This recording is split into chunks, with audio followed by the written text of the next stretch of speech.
नमस्कार, मैं संजय सनम। आप देख रहे हैं आप तक। आज बात करेंगे तेरापंथ समाज की, और बात इसलिए करेंगे क्योंकि राजस्थान के पड़िहारा से कल हमारे पास एक फोन कॉल आया, और वो फोन कॉल था सुराणा परिवार का।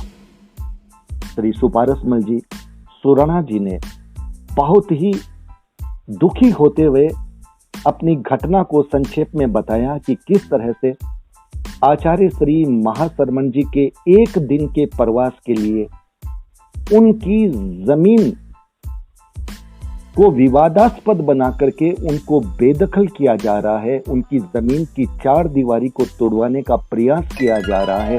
और इसके साथ साथ उन्होंने ये भी कहा कि वो आर्थिक रूप से कमजोर हैं और उनकी कमजोरी का फायदा ये लोग इसलिए उठा रहे हैं क्योंकि ये जानते हैं कि हम कानूनी लड़ाई लड़ने में सक्षम नहीं हैं।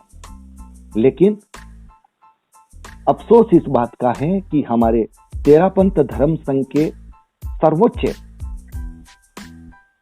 अदालत के न्यायाधीश आचार्य श्री महाशरमन जी का प्रवास हो और उस पर हमारी जमीन से हमको बेदखल किया जाए, हमारी जमीन की चार दीवारी को तोड़ दिया जाए।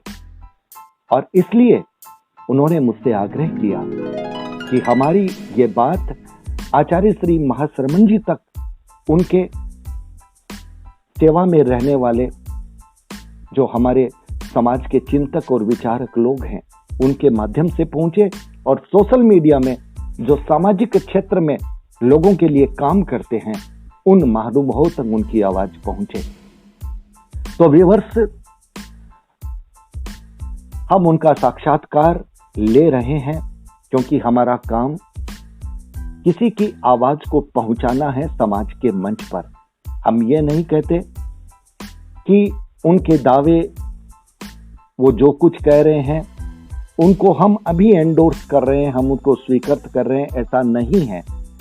उनका तथ्य, उनका सत्य आप उनकी जुबान से सुनिए। और हम उनसे भी आग्रह करेंगे कि अगर समाज के लोग आपके तथ्यों को, आपके सत्य को, आपके पेपर को देखना चाहें तो आपको वो दिखाना होगा, क्योंकि हम ये कतई नहीं चाहेंगे कि समाज के किसी भी व्यक्ति पर बेवजह का आक्षेप लगे। लेकिन अगर किसी के साथ अन्याय हो रहा है तो उसको अपनी बात कहने का अधिकार बनता है। तो हमारे साथ जुड़ रहे हैं सुपारस जी सुराणा साहब, और हम उनसे कहेंगे कि संक्षेप में आप अपनी पूरी बात को कह दीजिए। सुराणा साहब। नमस्कार साहब जी। जय जिनेंद्र जी की साहब। मैं सुपारसमल सुराणा, पुत्र स्वर्गीय बुद्धमल जी सुराणा, पड़िहारा निवासी, चूरू जिला। जी संजय सर साहब, मैं अपने बहुत दुखी हूँ और बहुत परेशान हूँ। मेरी पट्टेशुदा जमीन है, 100 साल से पुराना पट्टा है, जिस पर मैं बरसों से काबिज हूँ। मेरे घर के आगे मेरी पट्टेशुदा जमीन पर दीवार बनी हुई है जी, जिसको सिद्धकरण जी सुराणा गुवाहाटी प्रवासी तुड़वाना चाहते हैं, और अपने पैसे के बल पर सबको खरीद रखा है। और मेरे कमजोरी, आर्थिक कमजोरी की वजह से मुझे ये परेशान कर रहे हैं। ये क्यों तोड़वाना चाहते हैं? क्यों तोड़वाना चाहते हैं? किस प्रसंग पर तोड़वाना चाहते हैं? आखिर क्या वजह है? ये वजह ये है कि अभी श्री महाशरमन जी हमारे गुरुदेव पड़ियारा में 6 जुलाई 2022 को पधार रहे हैं जी। उनके पधारने पर ये कह रहे हैं कि इस जगह को तुड़वाएंगे और यहाँ पर इनके पर्वतवासी और इनके ठहरने की व्यवस्था करवाएंगे। तो मैं तो तैयार हूँ कि मेरे से अगर ये अनुरोध करें कि आपकी जमीन, आपका मकान हमें चाहिए, तो मैं तो खुशी देने को तैयार हूँ।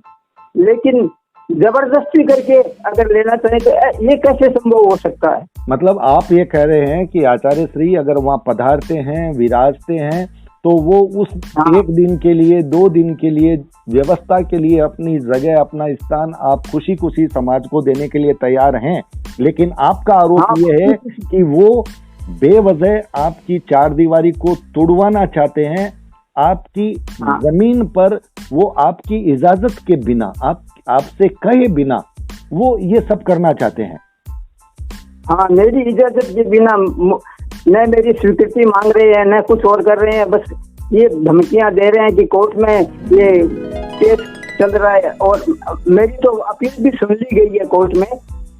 अच्छा, आप अदालत, आपको भी अदालत जाना पड़ गया है, आप भी अदालत चले गए? जाना पड़ा, मजबूरी में जाना पड़ा, क्या करूं जी। अदालत सीढ़ियां कोई नहीं चढ़ना चाहता, लेकिन मजबूरी में जाना पड़ा मेरे को। पैसों की व्यवस्था कैसे जैसे तैसे मेरे को करके चढ़ना पड़ा है। ये तो मैं जानता हूँ कि मेरी क्या हालत है अभी, और रात को नींद नहीं। अब अदालत ने क्या आपकी जो अपील है, याचिका है, वो स्वीकार कर ली है? हाँ सर, स्वीकृत तो हो गई है। चलिए, माननीय अदालत ने आपकी अपील को स्वीकार किया, ये आपके लिए सुकून हाँ। की बात है। अब तेरापंथ धर्म संघ की अदालत है, आचार्य श्री महाशरमन जी। हाँ जी, आप क्या कहना चाहते हैं? मैं तो महाशरमन जी के पधारने पर हाथ जोड़ के यही निवेदन करना चाहता हूँ, उनसे यही विनती करना चाहता हूँ कि ये जो बड़े बड़े ये जो श्रावक हैं, धनाढ्य श्रावक हैं, रिद्धग्रंथ जी सुराणा, इनको समझाए कि इस गरीब आदमी को क्यों सता रहा है, जो तेरे परिवार का ही आदमी है, तेरा भाई है छोटा, उसको क्यों सता रहे हैं जानबूझकर। क्या क्या क्या पैसों से आर्थिक रूप से कमजोर होना इतनी बड़ी अपराध है कि वो पैसे वाला मुझे सताएगा, एकदम से दबा देगा, जीने के लिए नहीं छोड़ूंगा। ये एक संदेश है आपका कि धनाढ्य होना हाँ। इस बात की इजाजत नहीं देता कि आप आर्थिक रूप से कमजोर किसी व्यक्ति को सताएं।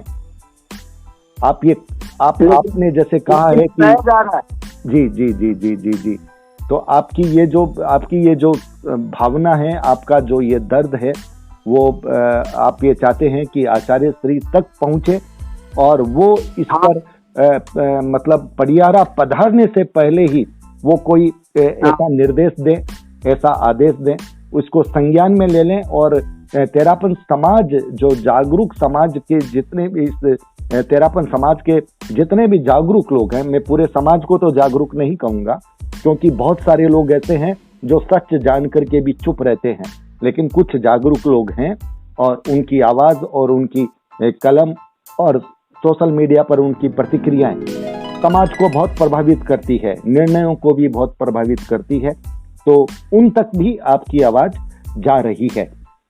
सुराणा साहब, क्या संदेश है आपका? हालांकि आपने अपनी बात कह दी, अगर कोई बात छूट गई है तो आप अपनी बात को कह सकते हैं। मैं तो गुरुदेव से यही विनती कर रहा हूँ कि आप इतनी बड़ी अहिंसा यात्रा करके पधार रहे हैं, अहिंसा यात्रा, और ये मेरे को हिंसा कोई तलवार से ही नहीं होती है, हिंसा के कई रूप होते हैं जी। आर्थिक जो पक्ष मजबूत है, जो भाई रिद्धग्रंथ जी आर्थिक रूप से बड़े मजबूत हैं, वो मेरे को कमजोर आदमी को इतना सता रहे हैं, ये क्या हिंसा नहीं है? चलिए, आपने मानसिक तनाव है, मेरे और मेरी घरवाली को इतना तनाव है कि मतलब कई बार तो मन में आता है कि डूब के मर जाए तो अच्छा है। मतलब ये एक बहुत बड़ा संदेश आ रहा है कि आपको मतलब एक प्रताड़ना इस कदर हो गई है कि एक सुसाइड वाली भावना आ गई है। और हम आपसे अपील करेंगे, इस भावना को बिल्कुल मत लाइए, ऐसा करने की आवश्यकता नहीं है। देश की अदालत न्याय कर रही है, न्याय करेगी। आपने कहा आपकी अपील को स्वीकार कर लिया गया है। देखना यह है कि तेरापंथ धर्म संघ की सर्वोच्च अदालत इस पर क्या निर्णय लेती है।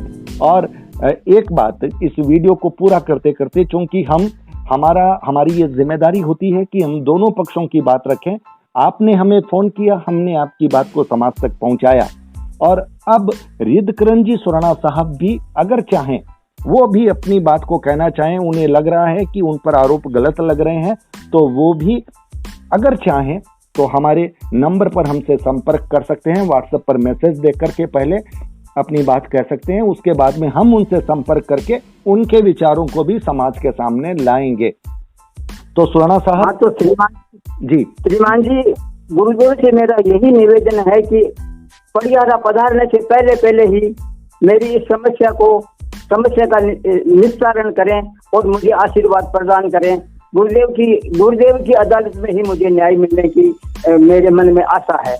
आप चाहते हैं कि गुरुदेव की अदालत से अगर ये न्याय पहले ही मिल जाए तो आप उस अदालत से फिर अपनी बात, फिर आपको उसमें न जाना पड़े और दूर तक न जाना पड़े, आपका काम यहीं पे हो जाए। और यह सच भी है कि आर्थिक रूप से कमजोर व्यक्ति फिर कानूनी सीढ़ियां और न चढ़े। ये निश्चित रूप से आपकी अपील जो है वो एक भावना प्रधान है और वो मैं विश्वास करता हूँ, उम्मीद करता हूँ कि वो वहां तक जाएगी और समाज के लोग भी इस पर विचार करेंगे और अपनी बात रखेंगे। तो आप हमारे साथ जुड़े, बहुत बहुत आभार, नमस्कार। व्यूअर्स, वीडियो को लाइक कीजिएगा, शेयर कीजिएगा, चैनल आप तक को भी आप सब्सक्राइब कीजिएगा। बहुत बहुत आभार, नमस्कार। नमस्कार।